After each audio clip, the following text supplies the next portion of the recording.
আসসালামু আলাইকুম সবাইকে। সবাই কেমন আছেন? আশা করছি সবাই ভালো আছেন। তো সেদিনকার ইফতারের একটি ভিডিও নিয়েছিলাম। মূলত ইফতারের ভিডিও নেওয়া হয় না, খুব তাড়াহুড়োর মধ্যে থাকা হয়, সেজন্য নেওয়া হয় না। তো আমি রুয়াবজা বানিয়ে নিয়েছিলাম আর এখানে সব ভাজাভাজি করে নেওয়া হয়েছিল। এখানে ছিল সসেস, নাগেট আর হালিম রান্না করা হয়েছিল।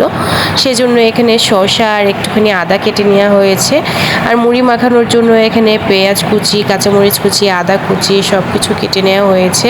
আর বাহির থেকে কিনে নেওয়া হয়েছে ডিম চপ, তারপর এটা কি কাবাব বলে আমি জানি না। সবার সাথে ইফতার করার যে আনন্দ আর এক গ্লাস পানিতে যে তৃপ্তি পাওয়া যায় সেটা হয়তো লাখ টাকা দিয়েও কেনা যাবে না। এই রমজান মাসে রোজার উছিলায় আল্লাহ তাআলা যেন আমাদের সমস্ত গুনাহ মাফ করে দেন আর আল্লাহ তাআলা যেন সকলের মনের আশা পূরণ করে দেয়। যারা কিনা অসুস্থ আছেন, অনেক বিপদে আছেন, তাদেরকে যেন আল্লাহ খুব তাড়াতাড়ি সহায়তা করেন। আল্লাহ তাআলা যেন সকল স্তরের মানুষদেরকে রোজা রাখার তৌফিক দান করেন। এই সব কিছুর মাঝেও আমি আমার মায়ের হাতের আলুর চপ, বেগুনি, পেঁয়াজু, ভাজা পোড়া আইটেম সব কিছুই মিস করি। তবে যাই হোক, আজকে ইফতারে যাই ছিল আলহামদুলিল্লাহ আলহামদুলিল্লাহ।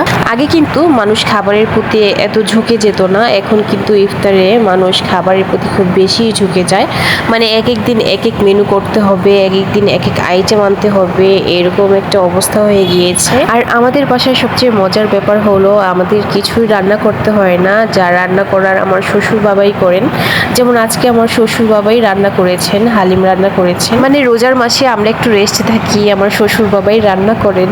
আর ইফতারিতে সবচেয়ে পছন্দের একটি আইটেম হলো এই মুচমুচে জিলাপি। এই জিলাপিটা খুবই মজা লাগে আমার কাছে, একদম পোড়া পোড়া একটু মুচমুচে হয়। তো আজকে আপনারা ইফতারিতে কে কি দিয়ে ইফতার করলেন অবশ্যই কমেন্ট করে জানাবেন। আর এই ভিডিওটি কে কে দেখছেন অবশ্যই একটু ফলো করে দিবেন। আজ এই পর্যন্তই, আল্লাহ হাফিজ সবাইকে।